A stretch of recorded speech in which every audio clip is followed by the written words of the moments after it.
Santo Tomás de Aquino es la voz de la Iglesia.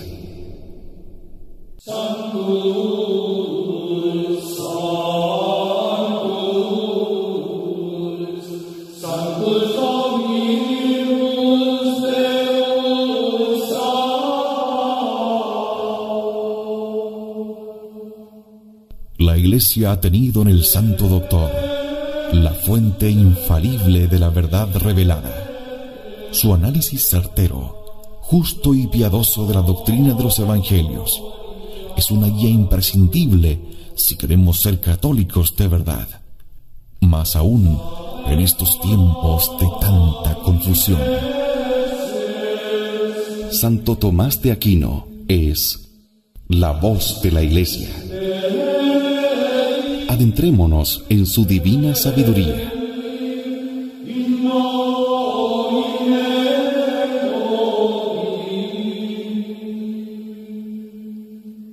En Convicción Radio.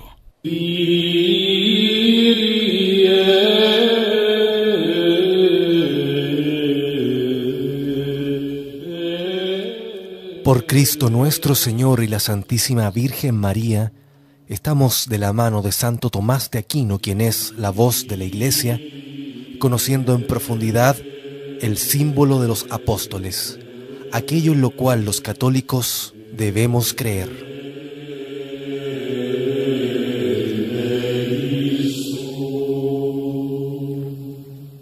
Y estamos en el tercer artículo, que fue concebido por obra del Espíritu Santo, nació de Santa María Virgen. El cristiano debe creer en el Hijo de Dios, como acabamos de mostrarlo, pero ello no basta. También es menester que crea en su encarnación, por lo cual San Juan, después de haber dicho muchas cosas muy difíciles y elevadas sobre el Verbo, nos habla enseguida de su encarnación cuando dice: «Y el Verbo se hizo carne». Y para que podamos entender algo de este misterio, propondré dos ejemplos. Es indudable que nada es tan parecido al Hijo de Dios como el Verbo que nuestra inteligencia concibe sin proferirlo por los labios. Ahora bien, nadie conoce al Verbo mientras permanece la inteligencia del hombre, sino es aquel que lo concibe. Pero en el momento en que nuestra lengua lo profiere, es conocido por los que lo oyen. Así, el Verbo de Dios, mientras permanecía en la mente del Padre, era conocido solamente de su Padre. Pero una vez que se revistió de carne, como el Verbo del hombre se reviste con el sonido de la voz, entonces por vez primera se manifestó y fue conocido, según dice Baruch. Después se dejó ver en la tierra y convivió con los hombres.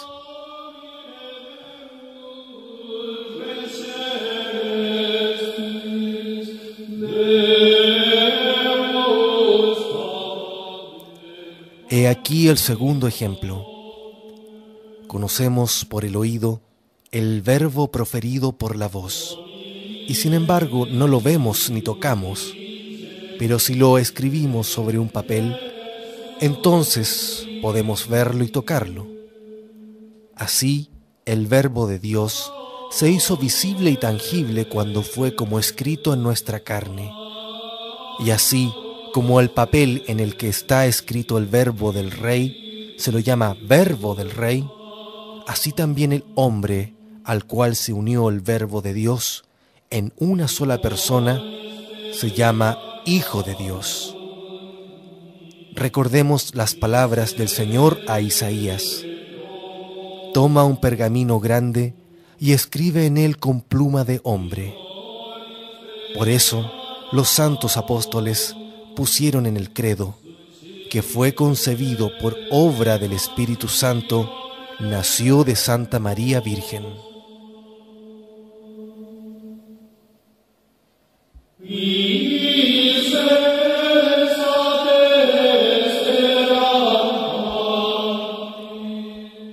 En relación con esta doctrina, muchos son los que erraron, por lo cual los santos padres, en otro símbolo, en el Concilio de Nicea, añadieron numerosas precisiones, en virtud de las cuales todos esos errores están ahora destruidos. En efecto, Orígenes dijo que Cristo nació y vino al mundo para salvar también a los demonios, y que todos los demonios serían salvados al fin del mundo. Pero eso se opone a la Sagrada Escritura, porque en ella leemos las palabras que el Señor pronunciará en el juicio final. Apartaos de mí, malditos, al fuego eterno que fue destinado para el diablo y sus ángeles. Para rechazar, pues, este error, se agrega en el credo que por nosotros los hombres, no los demonios, y por nuestra salvación, nació Jesús de la Virgen María, en lo cual aparece mejor el amor que Dios nos tiene. Fotino, aun cuando aceptaba que Cristo hubiera nacido de la Santísima Virgen, agregó sin embargo que fue un simple hombre, que por su vida virtuosa y por su cumplimiento de la voluntad de Dios, mereció llegar a ser hijo de Dios, como los demás santos. Pero a este error se oponen las palabras mismas de Jesús: he descendido del cielo no para hacer mi voluntad, sino la voluntad del que me ha enviado. Es obvio que no hubiera descendido si allí no hubiese estado, y si hubiera sido un simple hombre, no hubiera estado en el cielo. Para rechazar este error, los padres agregaron a su credo: bajó del cielo.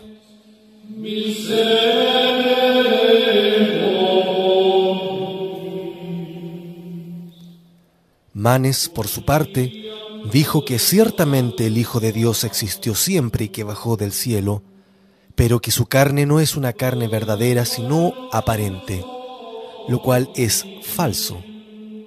En efecto, no convenía que el Maestro de la verdad tuviese alguna falsedad, y por lo mismo, puesto que se mostró con una verdadera carne, verdaderamente la tuvo. Por eso dijo el Señor a sus apóstoles: palpadme y ved que un espíritu no tiene carne ni hueso como veis que yo tengo.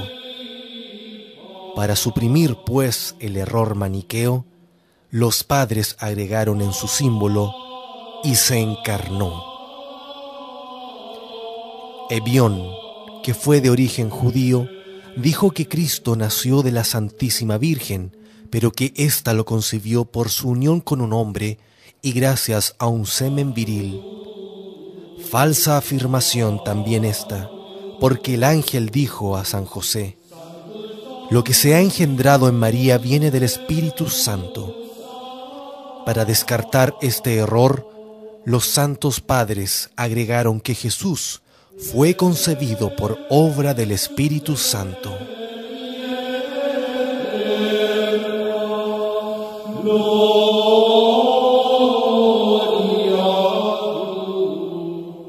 Valentino, por su parte, confesó que Cristo fue concebido del Espíritu Santo, pero entendiendo que el Espíritu Santo había traído del cielo un cuerpo celeste y lo había depositado en la Santísima Virgen, y que éste fue el cuerpo de Cristo, de modo que ninguna otra cosa hizo la Santísima Virgen fuera de ser el receptáculo de ese cuerpo, asegurando que dicho cuerpo pasó por la Santísima Virgen como por un acueducto.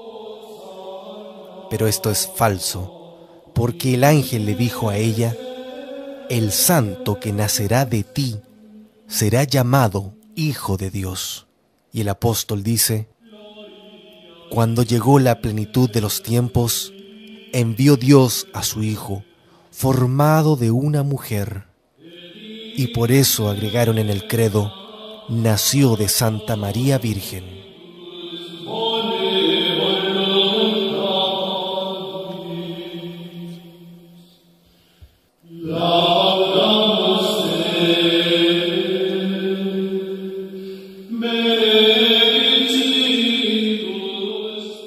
Arrio y Apolinar dijeron que si bien Cristo fue ciertamente el Verbo de Dios y nació de la Virgen María, con todo no tuvo alma, sino que en él la divinidad hizo las veces de alma.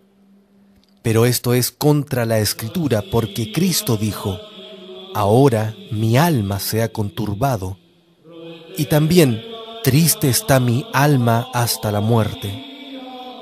Para destruir este nuevo error, los santos padres agregaron en el credo: y se hizo hombre. El hombre, en efecto, está compuesto de alma y de cuerpo, y Jesús tuvo con plena verdad todo lo que el hombre puede tener, con excepción del pecado. Por las palabras Cristo se hizo hombre, quedan refutados todos los errores arriba enunciados y todos cuantos pudieran aparecer, y principalmente el error de Eutiques, el cual enseñaba que en Cristo se había dado una mezcla de la naturaleza divina y de la naturaleza humana, de tal suerte que resultara en Cristo una sola naturaleza, la cual no sería ni puramente divina ni puramente humana. Esto es falso, porque entonces Cristo no sería hombre. Contra este error se dijo: se hizo hombre. Esta afirmación destruye también el error de Nestorio, el cual enseñó que el Hijo de Dios se unió a un hombre solo en el sentido de que habitó en dicho hombre. También esto es falso, porque en tal caso el Verbo no se hubiera hecho hombre, sino que estaría en un hombre. Y que Jesucristo es hombre lo dice claramente el apóstol. Por todas sus manifestaciones fue reconocido como hombre. Y el mismo Jesús dijo de sí a los judíos: ¿por qué tratáis de matarme a mí, que soy hombre, que os he dicho la verdad que oí de Dios? De todo lo cual podemos extraer algunas consecuencias para nuestra instrucción. En primer lugar, se confirma nuestra fe. En efecto, si alguien nos contase cosas de una tierra remota a la que jamás hubiese ido, no le daríamos igual crédito que si allí hubiese estado. Ahora bien, antes que Cristo viniese al mundo, los patriarcas, los profetas y Juan Bautista dijeron algunas cosas acerca de Dios, y sin embargo no les creyeron los hombres tanto como a Cristo, que estuvo con Dios, más aún, que era uno con Él. Por eso nuestra fe, que nos la transmitió el mismo Cristo, es muy firme. A Dios nadie le ha visto jamás, decía San Juan.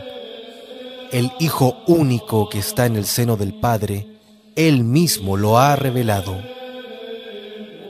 De aquí resulta que muchos secretos de la fe, que antes estaban ocultos, se nos han hecho manifiestos después de la venida de Cristo.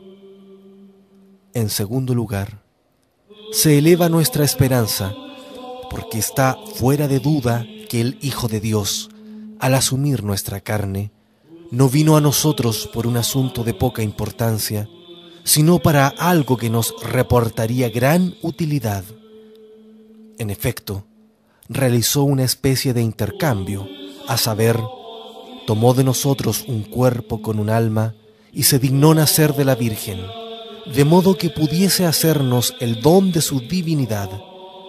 Y así se hizo hombre para que el hombre se hiciera Dios.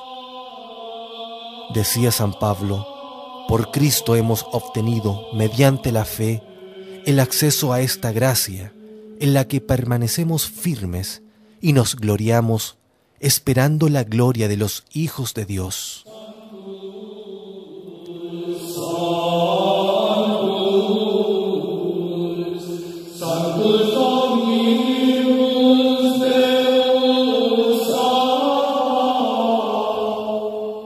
En tercer lugar, se enciende la caridad, porque el hecho de que Dios, creador de todas las cosas, se haya hecho criatura, que el Señor nuestro se haya hecho nuestro hermano, que el Hijo de Dios se haya hecho Hijo del hombre es la prueba más evidente de la divina caridad.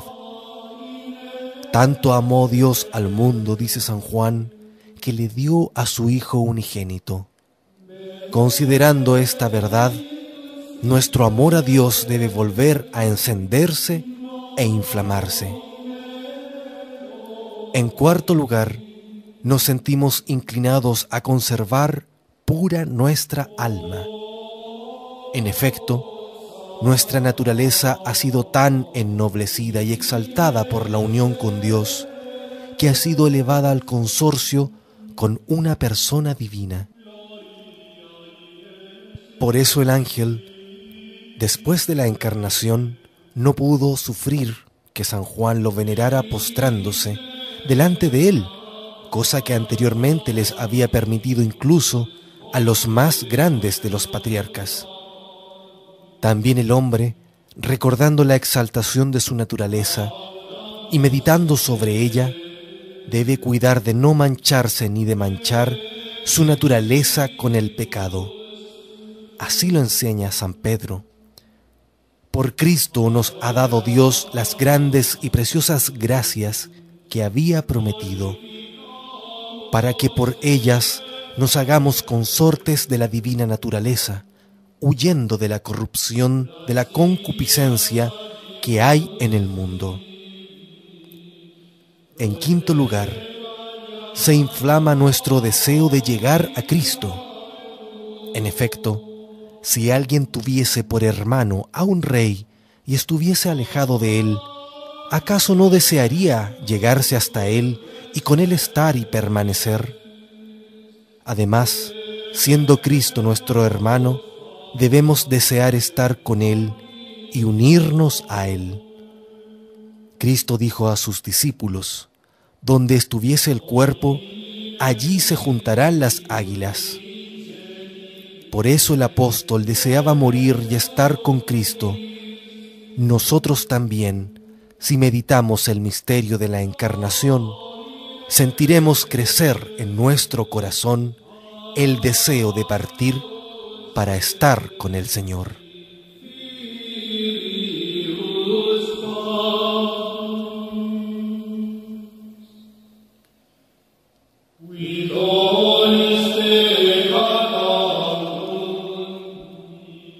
Oh Dios, que ilustras a tu Iglesia con la admirable erudición de tu santo confesor Tomás y la fecundas con sus santas obras, te rogamos nos concedas la gracia de entender lo que él enseñó y de imitar sus virtudes. Por Cristo nuestro Señor. Amén.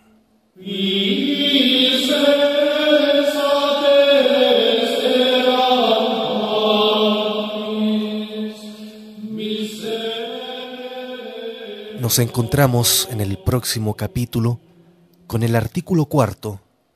Padeció bajo el poder de Poncio Pilatos, fue crucificado, muerto y sepultado. Sigamos de la mano de Santo Tomás de Aquino, quien es la voz de la Iglesia. Que Dios nos bendiga a todos.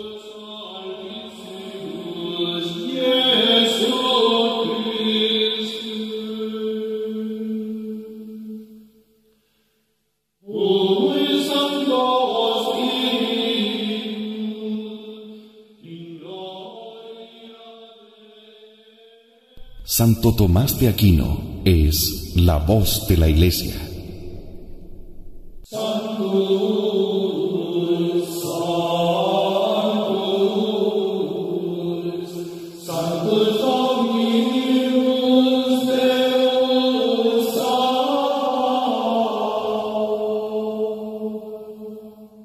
La Iglesia ha tenido en el Santo Doctor la fuente infalible de la verdad revelada. Su análisis certero, justo y piadoso de la doctrina de los Evangelios es una guía imprescindible si queremos ser católicos de verdad, más aún en estos tiempos de tanta confusión. Santo Tomás de Aquino es la voz de la Iglesia. Adentrémonos en su divina sabiduría.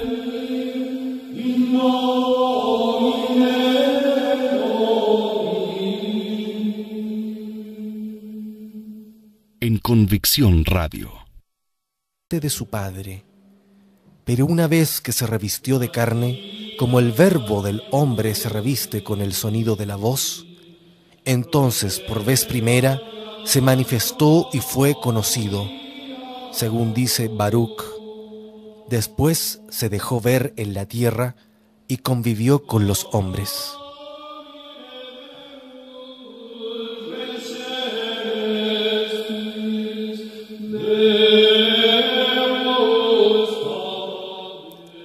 He aquí el segundo ejemplo. Conocemos por el oído el verbo proferido por la voz, y sin embargo no lo vemos ni tocamos, pero si lo escribimos, aquello en lo cual los católicos debemos creer.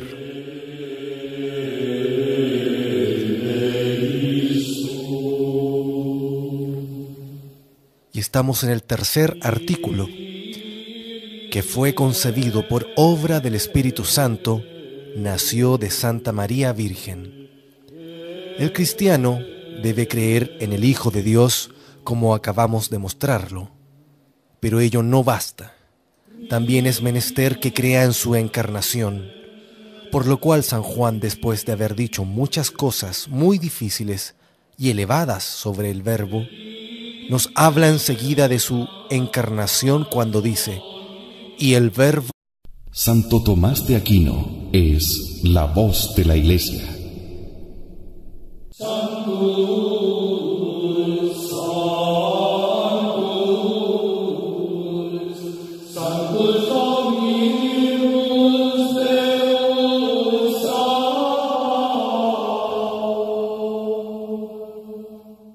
La Iglesia ha tenido en el Santo Doctor la fuente infalible de la verdad revelada. Su análisis certero, justo y piadoso de la doctrina de los evangelios es una guía imprescindible si queremos ser católicos de verdad, más aún en estos tiempos de tanta confusión. Santo Tomás de Aquino es la voz de la Iglesia. Adentrémonos en su divina sabiduría.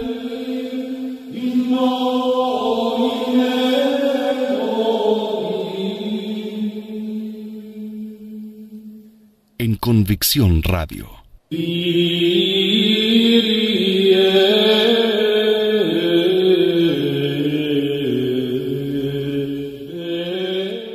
Por Cristo nuestro Señor y la Santísima Virgen María, estamos de la mano de Santo Tomás de Aquino, quien es la voz de la Iglesia, conociendo en profundidad el símbolo de los apóstoles.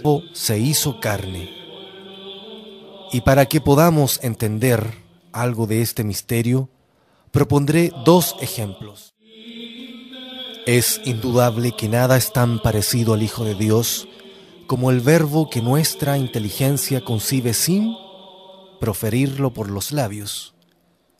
Ahora bien, nadie conoce al verbo mientras permanece la inteligencia del hombre, sino es aquel que lo concibe. Pero en el momento en que nuestra lengua lo profiere, es conocido por los que lo oyen. Así, el verbo de Dios, mientras permanecía en la mente del Padre, era conocido solamente